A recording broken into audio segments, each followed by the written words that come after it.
Hello everyone, it is Joe here from OmniPoke, the channel that brings you guys everything Pokemon. Today we're looking at a Quad Keldeo Gx archetype. Going to be very frustrating to get around something like this, and some decks simply won't have the tools to get around it. So it's one of these sort of sit in the active, slowly grind out the opponent by just continuing to pressurize them for 110 damage the entire time with Keldeo Gx's main attack, hoping that its ability is going to be enough to just see through some certain matchups. So that is literally the basic concept. The ability around Keldeo is the only reason why we look twice at this card. There are plenty of decks out there now that Cherish Ball is like pretty much our best search tool out there that will be, for the majority of the time, heavily tag team based or heavily GX based.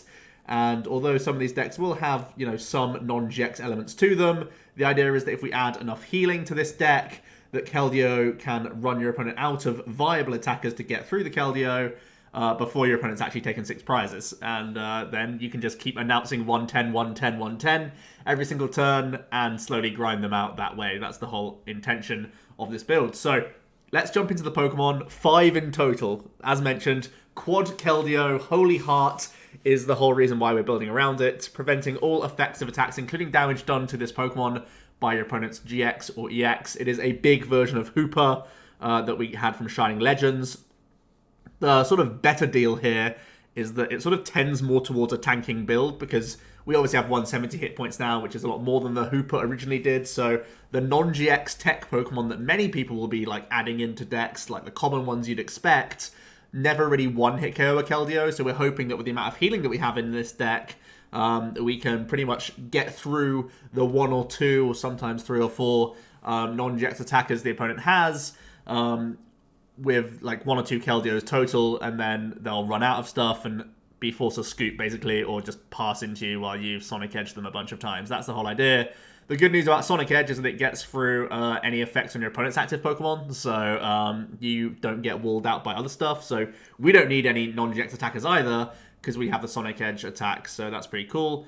He does have the Resolution Sword GX attack. For 2 water and colors, you do 50 for each of your opponent's benched Pokemon. This can also be really handy at helping you just break through some of those annoying non-GXs if they have more than 110 hit points. Getting through things like Naganadels or Giratinas can be very handy, so Resolution Sword GX definitely going to be a big piece there.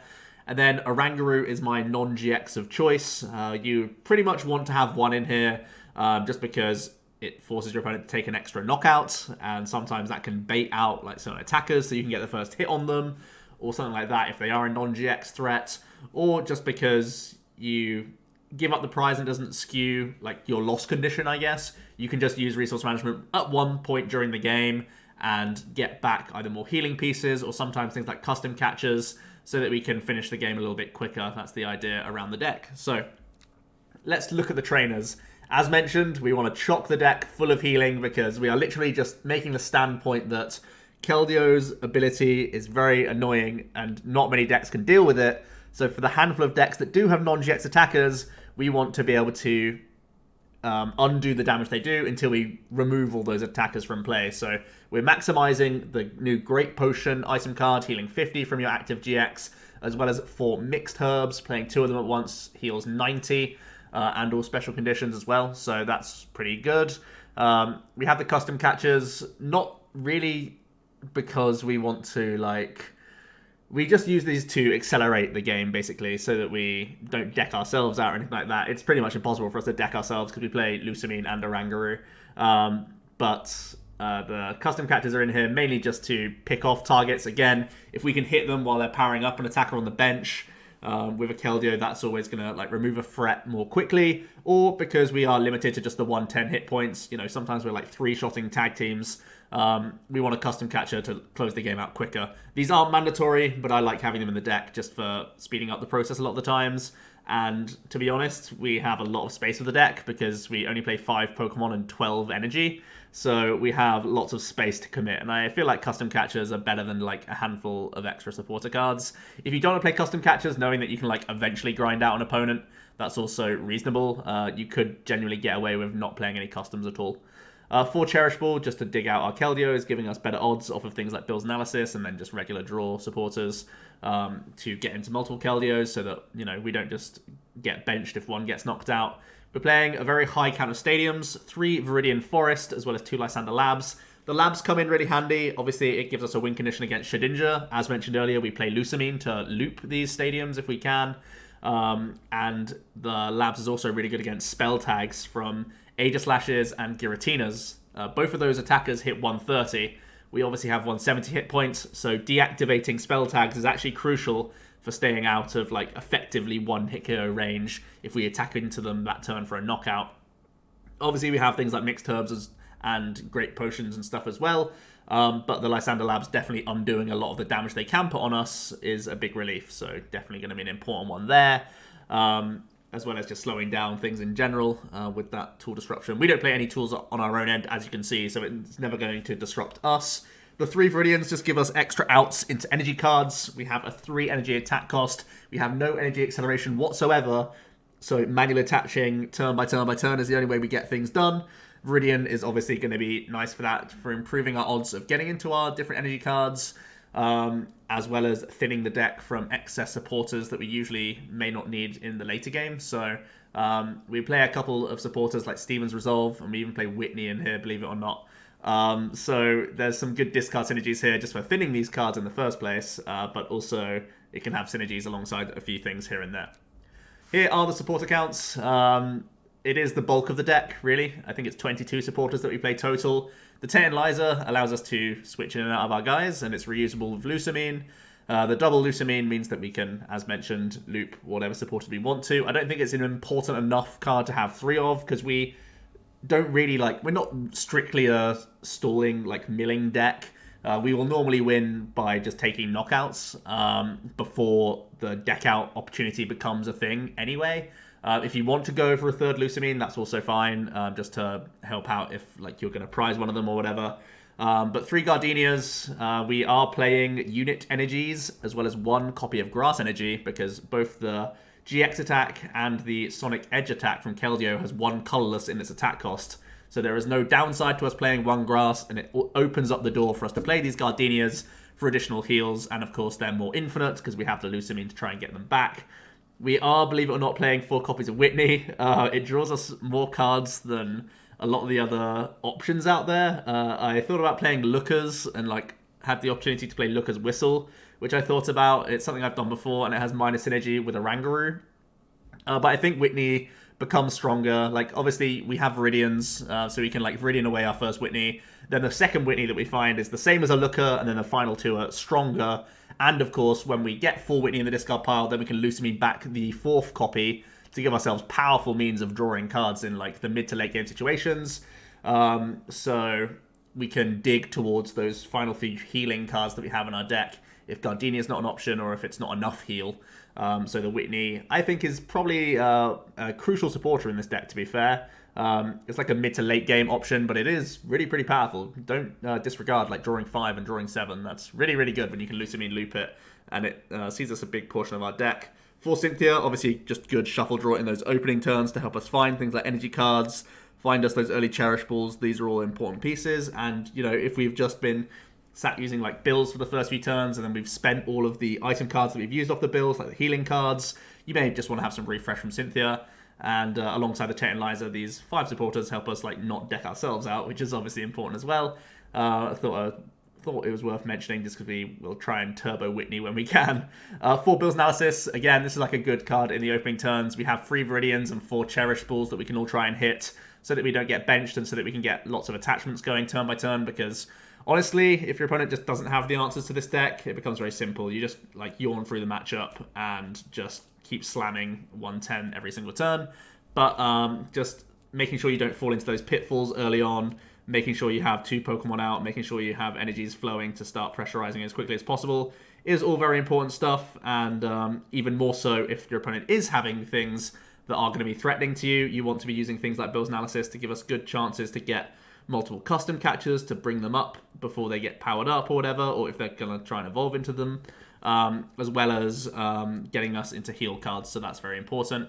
Steven's Resolve is also a 4 of. As mentioned earlier, we have the Viridians, so we can dump the ones in the mid-game, but in the first few turns, especially the first 2 turns, this card is obviously amazing for us. Our energy attack cost is 3, So we won't attack anyway. We will naturally pass our turn regardless. So why not take advantage of Steven's Resolve to grab some key pieces once again.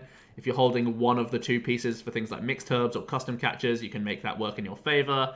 You can go ahead and start grabbing, you know, the Cherish Balls, the Keldeos, the heals, the Viridians, stuff like that, and really get things going. It is more important than you think to have like stadium replacements always at hand so that you don't get wrecked by things like power plants. So getting some specific pieces out of the deck can always be pretty important, and Stevens is obviously very good for that, with the sort of Viridian synergy in the mid-game just to thin from the deck entirely.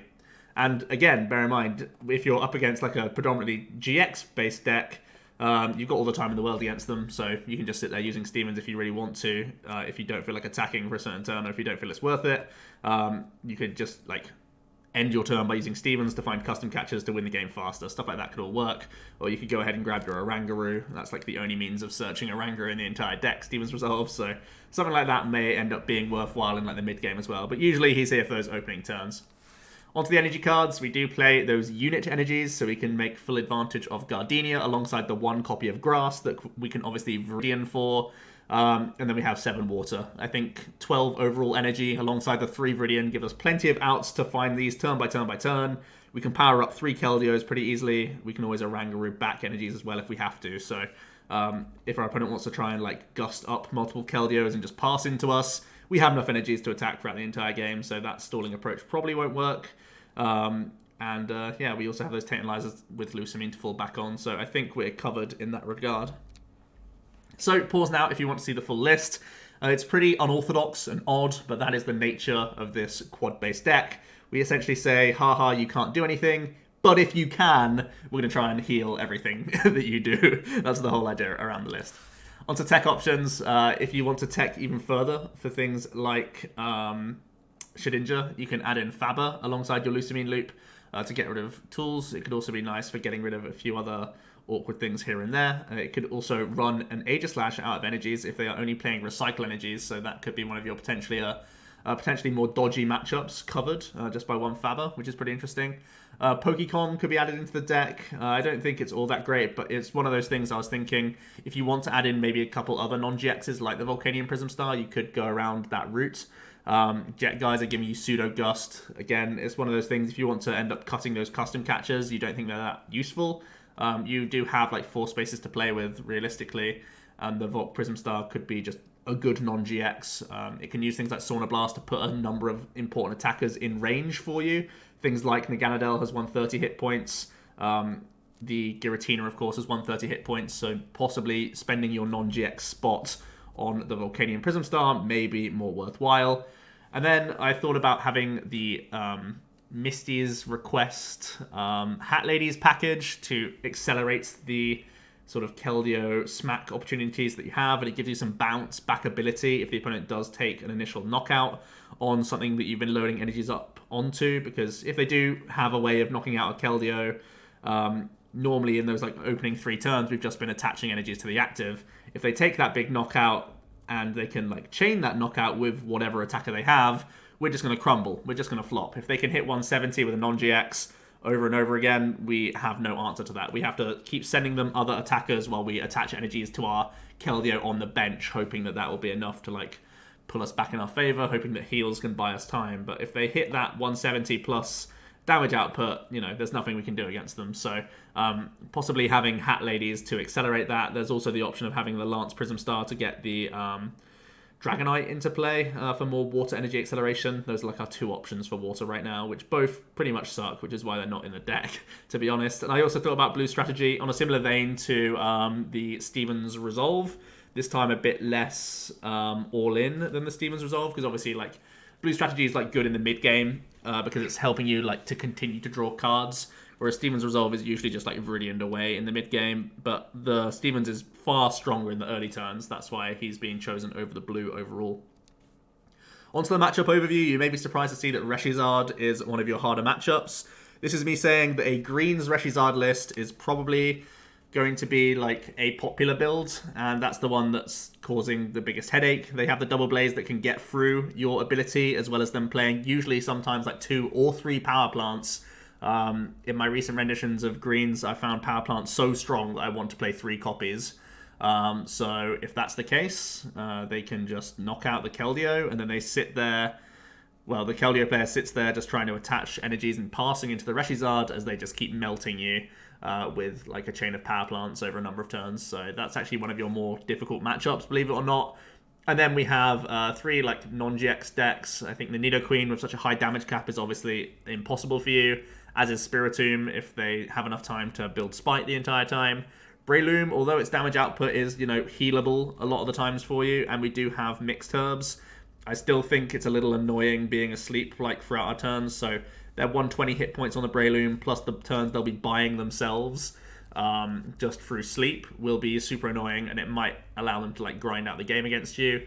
And then Rowlet Eggs, you may think this is like a cakewalk for you, but they can just attack with a Serena. We are weak to grass, and Serena has a vanilla attack for a grass and 2 colorless that does 190. So if they just attack with a Serena, they're going to get through your Keldeo. They have 140 hit points, so that's just going to be, again, us scooping to them immediately. So it's not like there aren't any road bumps here, but bear in mind a lot of these are stronger matchups. I was close to putting all these Malamar matchups as negative, but I'm hoping that with the amount of heal that we have, it's going to be like close.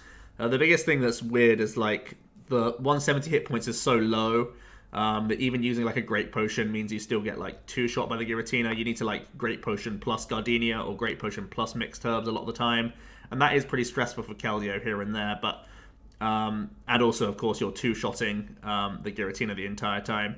But at the same time, the Giratina has to keep putting 40 damage like across its board. You may think that doesn't add up, but with the amount of heals that we actually play in this deck, it does start adding up, and they start running out of places to actually put this damage. Especially if you actually use your custom catchers. In this matchup, custom catchers actually are pretty important because you can remove the things that don't have any damage on them at that time in the game, so that the Giratina either has to hit itself or concede a prize card by hitting another thing on its bench. So I think the custom catchers are actually pretty important for the Malamar matchup. That's why I've left it as like neutral. I think it's one of the hardest matchups for Keldeo, but I don't think it's like a straight up would be like walking into just a slaughter like some of these other things. So if you think the Malamar matchup is more unfavorable, I think the matchup spread looks a lot less appealing, because right now you're having like a lot of good answers to a lot of the top tier decks. But if you think Malamar is a much more difficult matchup, feel free to argue with that in the comments below, and I will admit that it is one of your trickier ones for sure. So the closing thoughts are, there's simply just not enough space in decks right now. Seeing as though Rescue Stretcher's gone, like the one of tech non-GX attacker is just like so much less powerful in this format, because like you can't just Stretcher it back easily, because Stretcher was like a good card anyway in your deck. So people have to play like a lot of non-GXs if they want to get through an army of Keldeos. And they need the non-GX not only to be doing a 2-hit knockout, they need to be one-shotting you, because Keldeo just has so many healing opportunities to it now. I really like the Gardenia thing. I think it's a pretty cool option to the deck to give it even more like infinite heals, which is always pretty cool.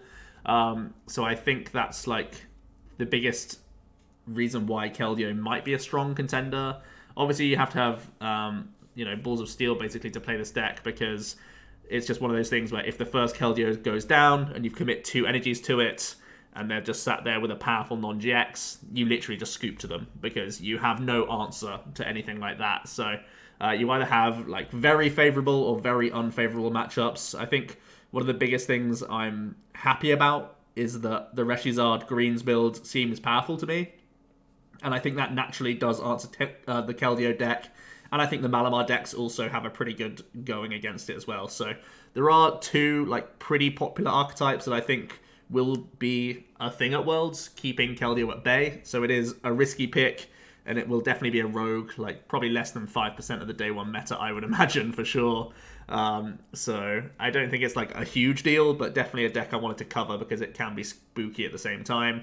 And of course, bear in mind that from my testing so far, Power Plant has been crippling to a lot of decks out there. So whichever decks can make space for Power Plant might want to do so, just because of how strong it is at shutting down the Denes and making your life better against Mewtwo. All these things sort of culminate to being like, oh, if it helps Keldeo for that random 1 round that I might have at Worlds, maybe it's worthwhile. So Power Plant being so insane this format is another like bit of an issue for Keldeo, because it's pretty much just a hard answer. We are playing Lusamine and we are playing 5 stadiums, so we're hoping to always answer Power Plant as soon as we see it. But if the opponent's just playing like 2 copies, like that might be enough for you to just lose anyway. So yeah, that's my thoughts on Keldeo. Very annoying quad deck. I've tried to chock it with as much healing as possible. Let me know how you would try and build Keldeo. Is there any other things that I missed around the deck? Obviously, it's a bit of an obscure one with some supporters that you may question. Trust me, I question them as well. I tried to look for all sorts of different avenues instead of the ones that I chose, but I do genuinely believe those are like the best ones we could be playing. I generally sat there and thought about the Whitney and Looker for a long time. Overall, I think Whitney does win out just because of the high Viridian count that we can pose to make Whitney like a very strong option late game, which is quite a weird thing to say, but yeah. Let me know what you think of the Quad Keldeo deck. It's definitely going to be frustrating, and I wonder if you're actually going to have enough techs in your build to get through it. Who knows? And I really hope I don't see this day 1 of Worlds, because it'll really frustrate me, because I'm probably not going to have enough like answers to Keldeo, to be honest. So yeah, I'll hear it all in the comments down below. Thanks so much for watching, guys, and I'll see you in another deck video tomorrow.